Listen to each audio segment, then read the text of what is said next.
Welcome to LucyTWWE, my weekly review show where I share with you all of my ravishing opinions on all things WWE. I'm Lucy T. Before we get into it, I just want to introduce one new segment this week called the Social Shoutout. Renee Young this week launched her very own Instagram live video show called Backstage Pass, aka The Renee Show, where at 7:45 before Monday Night Raw and SmackDown Live, she walks around backstage, little selfie mode, and talks to superstars, seamstresses, caterers, and everyone in between. It is really cool because the WWE Universe can tune in, ask questions to whoever she's talking to. This week she ran into Paige, Cesaro, and the guy who does Sasha Banks' costumes. But I do wish that people were actually a little more serious with their questions. I felt bad for her. Her questions were either, where's Dean? Or just random comments saying, you're cute. I did appreciate though she called that out. She was like, guys, come on. Ask me some questions. I'm standing here with Paige. Going to try something a bit different this week because simply there's too many things happening in the WWE to narrow it down to just 5 a week. So, drum roll please. Here are the top 10, not you, Ty Dillinger, happenings in the WWE this WWE week. Let's kick it off with number 10. Mandy Rose and Sonya Deville of Absolution defeated Alexa Bliss and Mickie James. I'm really glad that Mandy and Sonya are starting to develop their own personalities and style in the ring now that Paige is injured. Sorry, girl.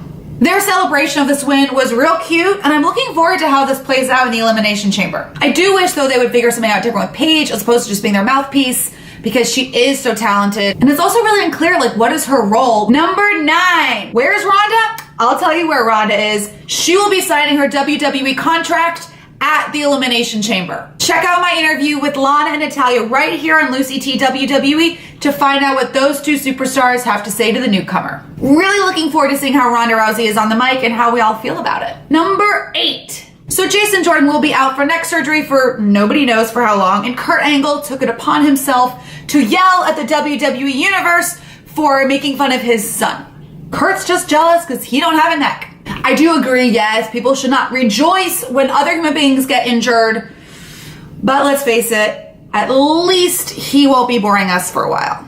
Number 7. This week on Raw, we almost had that heel turn between the Bayley and Sasha Banks friendship, and Nia Jax interrupted it. And Bayley pushed Sasha out of the way, getting out of the way of a moving vehicle. Yawn. Yawn. Sasha needs to do something real nasty and mean soon. I'm just glad they didn't shake hands at the end. But I also wish Nia hadn't interrupted because I was foaming at the mouth waiting for Sasha to lay into Bayley.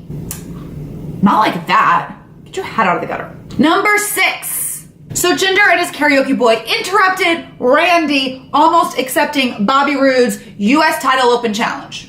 But Randy and Jinder already had their swan song vis-a-vis Punjabi prison. So what gives? Side note, I do wish they would go full heel with Jinder Mahal and make him this Saudi Arabian prince oil tycoon. Because let's face it, we all know Vince has no problem using an Indian to play an Arab. And then down the line, have him reveal his childhood dream to become a Bollywood movie star, a la the Zohan, and his dreams to become a hairstylist. What about Allah? What?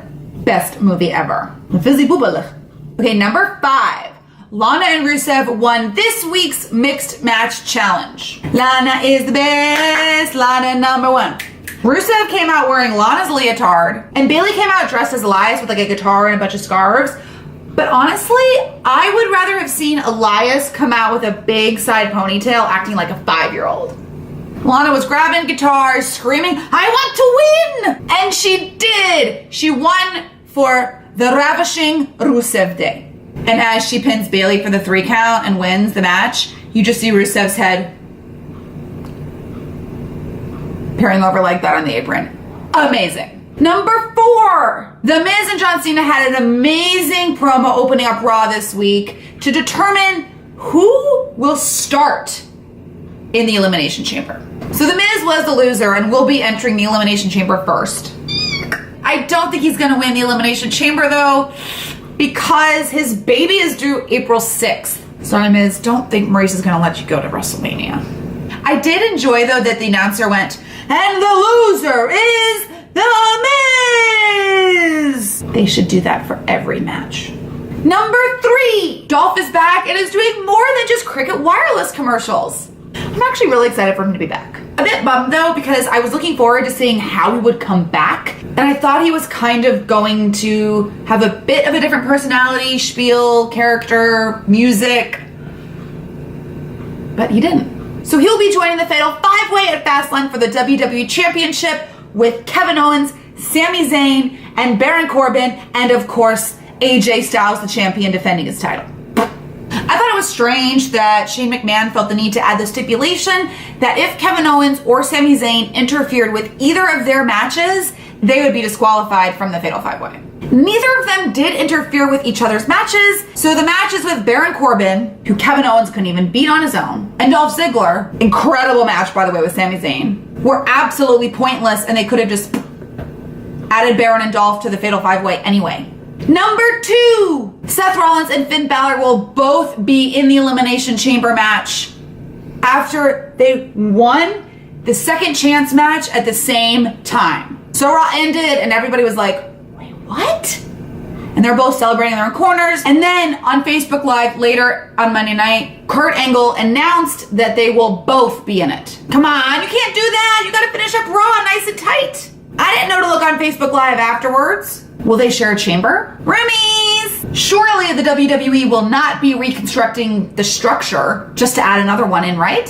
I guess they could also start the match off with 3 people. And the number 1 thing that happened in the WWE this WWE week, Braun Strowman playing the bass and then beating Elias with it. Get these strings. Just phenomenal. This is why we watch wrestling.